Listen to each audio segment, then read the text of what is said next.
Hello and welcome to Amrita by the Book. My name is Amrita. This is my booktube and today I'll be doing my April wrap-up. If you are a regular around here, then you know the drill by now. The first half is books because, book channel. Second part is either a film or a video or TV show that I watched and I feel deserves more attention. And the third part is announcements, if any. So let's get started. Books. April started a little rough for me because my holdover book from March was She Who Became the Sun by Shelley Parker Chan, which is a book that's coming out in July, and this book is intense. It's about this young woman, or rather a girl, who's born into a village family in medieval China. And there is famine in the land, and we literally start with this child whose entire life revolves around hunger. As you know, the world is not doing really well right now, so this was especially hard to read during this time. Just the complete lack of self of this child, because the only thing she understood was the need to eat. This book is a sort of alt history, queer retelling of the first Chinese emperor after the reign of the Khans, and is actually the first in a series, and I will be continuing with the series, but it was one of those books that really took me a while to finish because I both couldn't put it down but also couldn't make myself read any further, because every time I would finish a chapter I would just sit there and let that entire atmosphere just run through me. I think I want to do a full-on review of this book at some point, so I'm not going to talk too much about it except recommend it highly to anyone who might be interested in works like this. I will say though that this is not a book that you should pick up lightly because it will rip your guts out. So having finished this, the next book I picked up was The Gilded Ones by Namina Fauna, which is an African set fantasy that has been taking Bookstagram and Booktube by storm, and everybody has been praising it, and I really wanted to read it, and I started that book and it was again a lot of trauma, and I believe that it gets better later on and it becomes about how she has become a warrior or is becoming a warrior. But honestly, having finished something as intense as She Who Becomes the Sun, I really wasn't in the mind space for this, so I had to put it down, but I am going to go back to it later in the year. I don't know when, but I definitely want to finish it. It reads like a really great book, so I do want to see where it goes. It just wasn't the right time for me right now, so I put it down. Next, I read The Lost Apothecary by Sarah Penner, which I believe has been getting quite a few mixed reactions across the internet, and I didn't know that when I started reading it. I just wanted to read something that has been on my radar for a while now, and this is the story of a woman who goes to London in the wake of finding out that her husband has been cheating on her, and then sort of has a crisis, like not a midlife crisis as such, but just, in the wake of finding out that her life might have been a lie.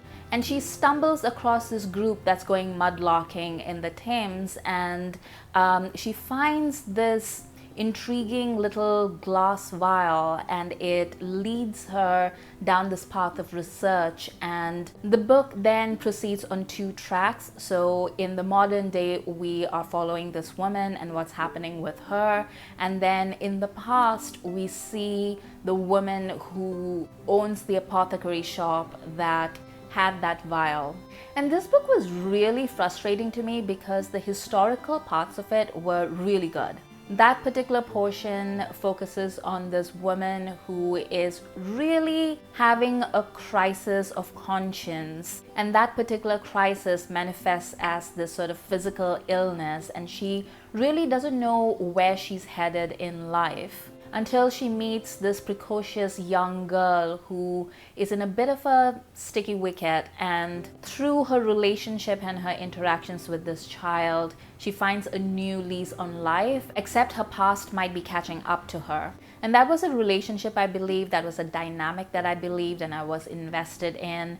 And in the modern day sections, we just followed the whiniest, most indecisive, idiotic person. I cannot begin to tell you how much I loathed the modern day woman. I feel like I was supposed to have some kind of sympathy for her, that I was supposed to be invested in the breakdown of her marriage. But honestly, everything that she did, like, she took absolutely zero responsibility for her choices and how she benefited from those choices. And instead, it was all like, oh, woe is me, without her actually trying to do anything to help herself. And I feel like that particular part of the story ended on something that was supposed to resemble like a good resolution or an empowering resolution, but I didn't buy it. So the historical bits of it were stellar, the modern bits of it, the worst. Next up, I read Hall of Smoke by H.M. Long, which is again a fantasy book that has been on my radar ever since it came out. And this is the story of a woman who is a priestess for a goddess, and she inadvertently lets her goddess down by not murdering somebody that her goddess had marked for death. And there are repercussions to that, and she needs to somehow win back the favor of her goddess. But before she can do that, her land comes under attack, and there are reasons for that. And she is basically on this mission to solve all the things and the mysteries of like why her village was slaughtered, why her goddess won't answer her prayers, who was that man, like all these things.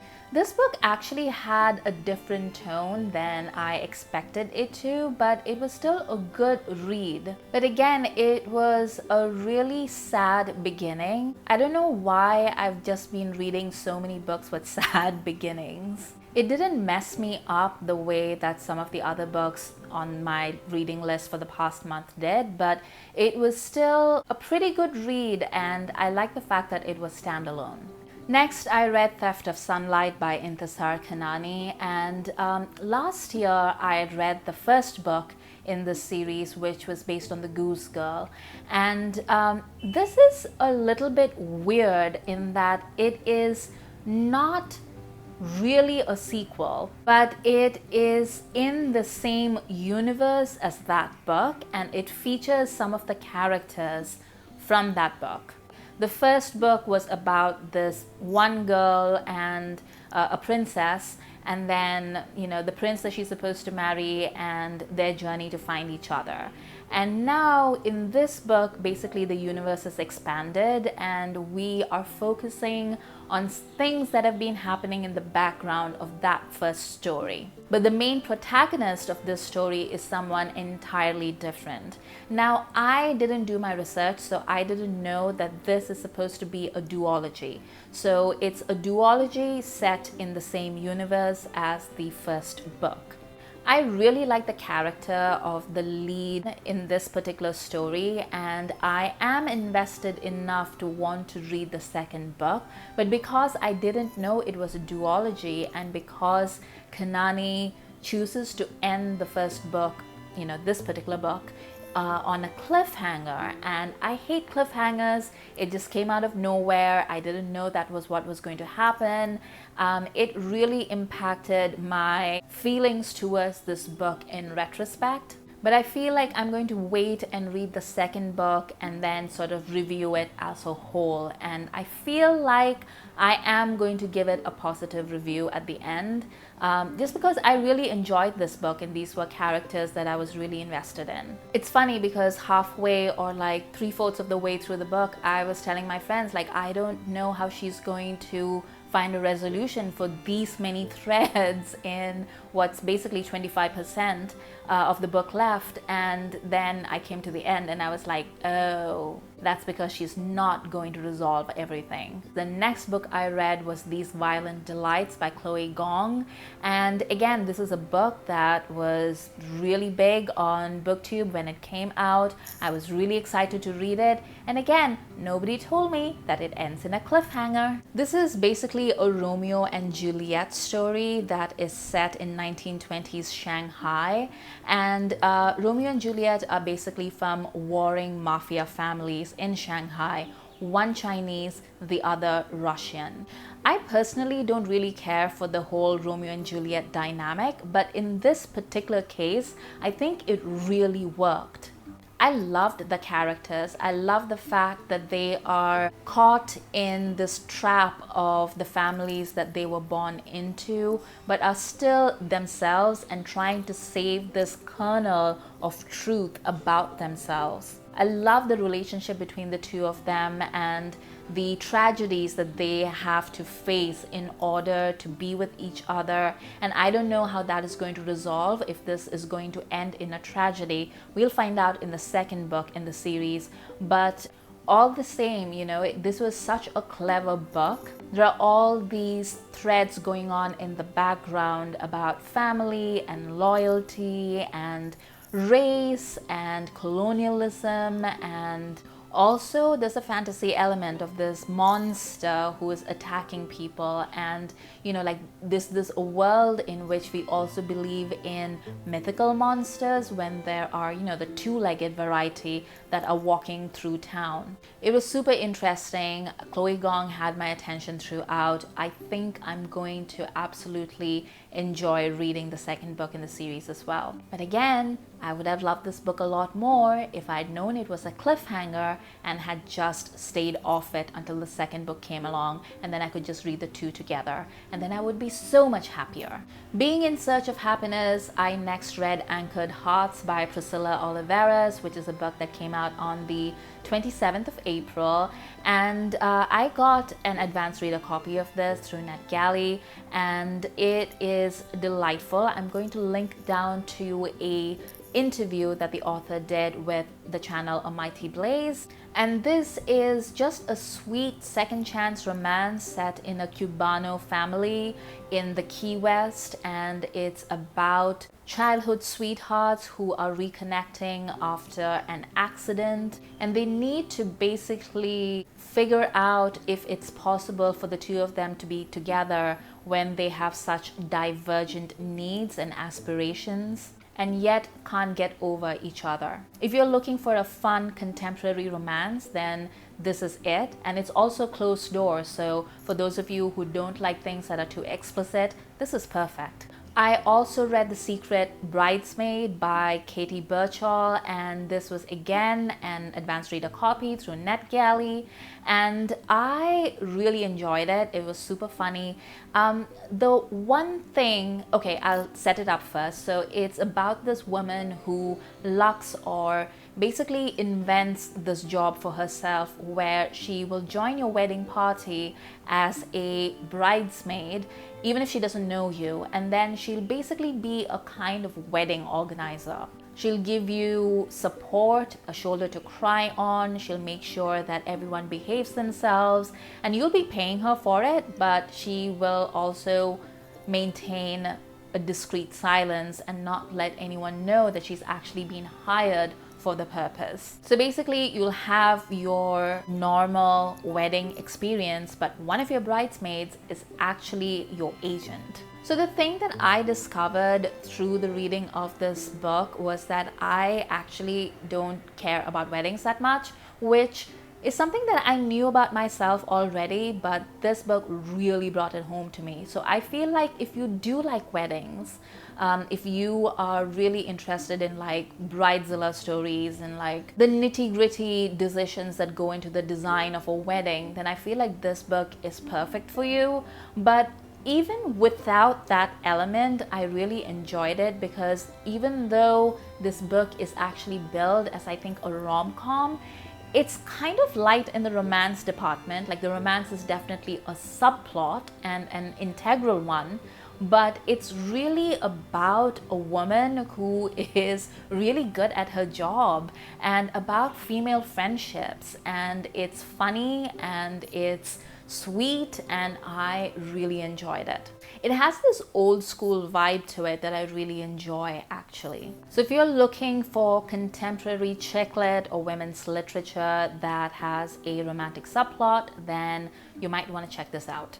Keeping up with the advanced reader copies, the next book that I read was called Guilty Pleasures, and this is part of an NYU Press series called Avidly Reads, and they're basically these really slim volumes that are about different aspects of books and reading. This particular one, called Guilty Pleasures, is written by Ariel Zabrak, and I knew that I loved it the moment she started the book by describing herself as a 10-year-old who was a precocious reader, whose parents didn't place any kind of control or supervision over her reading.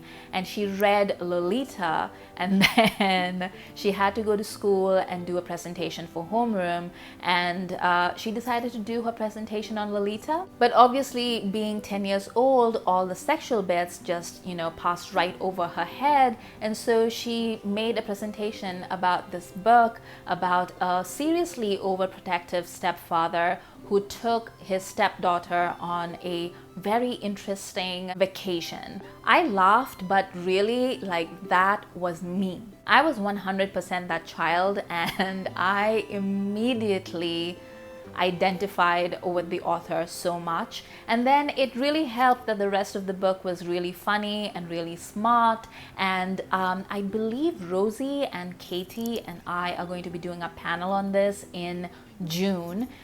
So I'm not going to say too much about this, but keep your eye out for that. In the meantime, this book is out, or will be out by the time that you are watching this video. It's very slim. It's written in a very personal way. It's sort of like an extended personal essay, but it's also about books. That might not work for you if you're looking for something that is more academic, but if you're looking to read something about academic topics in a more accessible fashion, a more fun fashion, then this might be the book for you.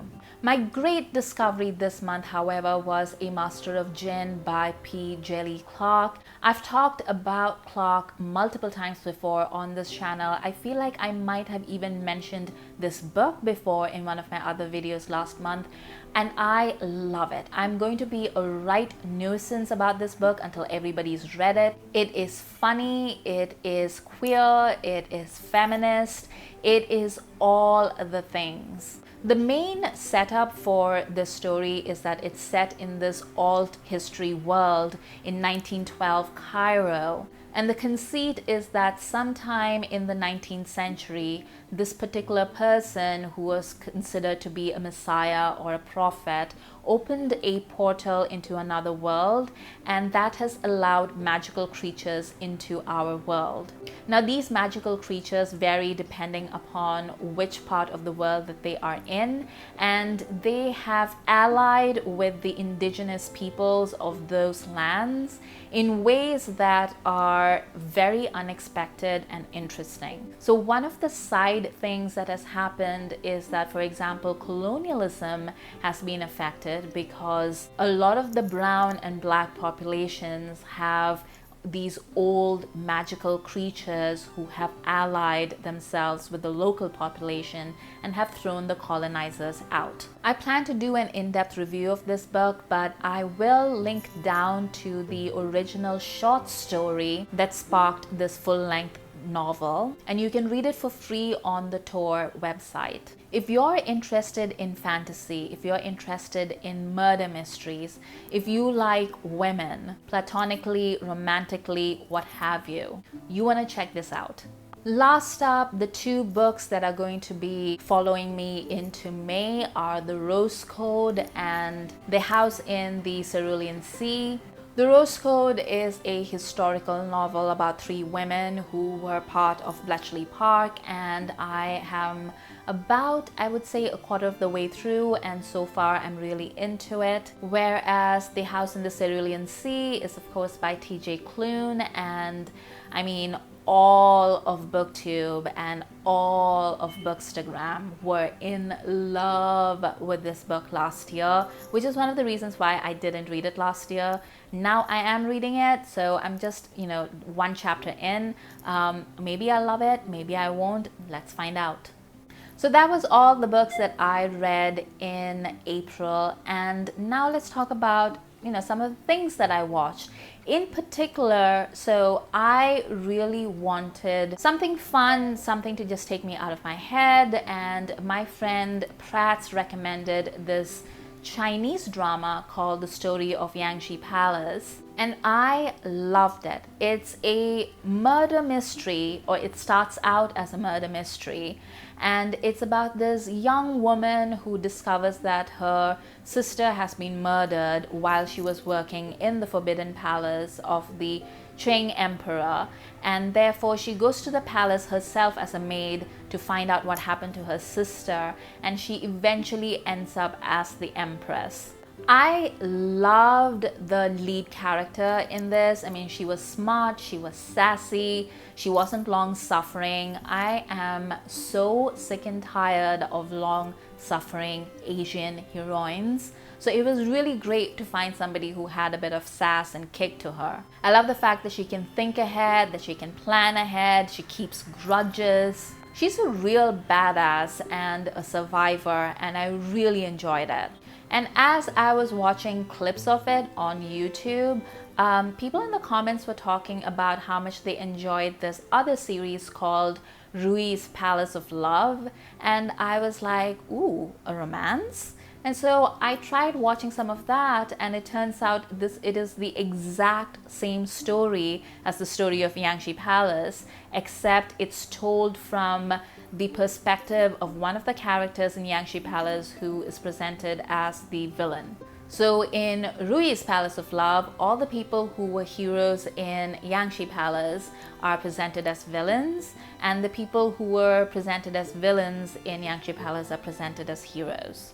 Rui is actually less fun. I mean, it's a lot more heavy and emotional and honestly incredibly sad, because the one thing that both these stories have in common is the unfortunate reality of life in the Forbidden Palace for these women. There is a reason why they are constantly scheming against each other and trying to outflank each other, and why they're constantly trying to win the favor of the emperor, because there's literally nothing else that they can do. Everything in the palace revolves around your proximity to the emperor and whether you have children, and specifically boy children, for the emperor. It was really affecting to see various women have these conversations in both the series about how stifling it was for not just their ambition but also for their emotions, and how unfair it was. And the only difference was that in Yangtze Palace the emperor actually understands that a little bit,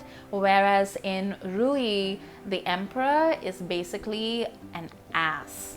But it was really interesting to watch both of these in conjunction with each other, and it led me down this deep hole of research into 18th century China, and that was fun. Right, last up, I just wanted to let you all know that I am going through a few medical issues. Nothing to be too concerned about, but it does mean that I will be undergoing certain procedures and will have a recovery period, and I'm not exactly sure what that is going to look like. And that means that I might be less of a presence on YouTube. I do have videos ready to go, so that's fine, but the schedule might fall back to maybe once a week. I might not be as active interacting with people, which is something that happened last month also, but that's when I discovered that I have to do all these things basically.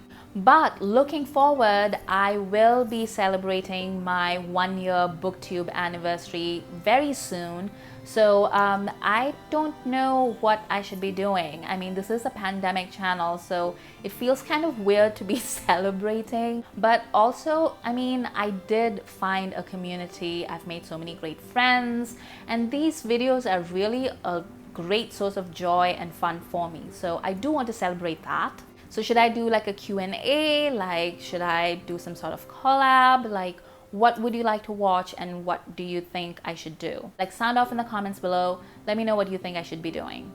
And last, I wanted to let all of you know that I'm Indian. This channel is Indian. I live in India at the moment, and we are going through a terrible, terrible crisis because of COVID-19.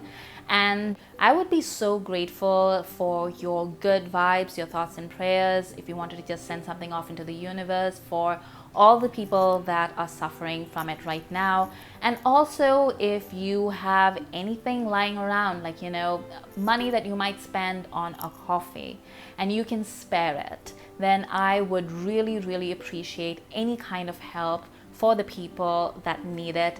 I'm going to post links down below. These are places that I trust and that accept donations from around the world, and I know that will go directly to the people who are most affected. If you can spare a minute to amplify these resources or these channels, if you can contribute in any way, I would truly, really appreciate it.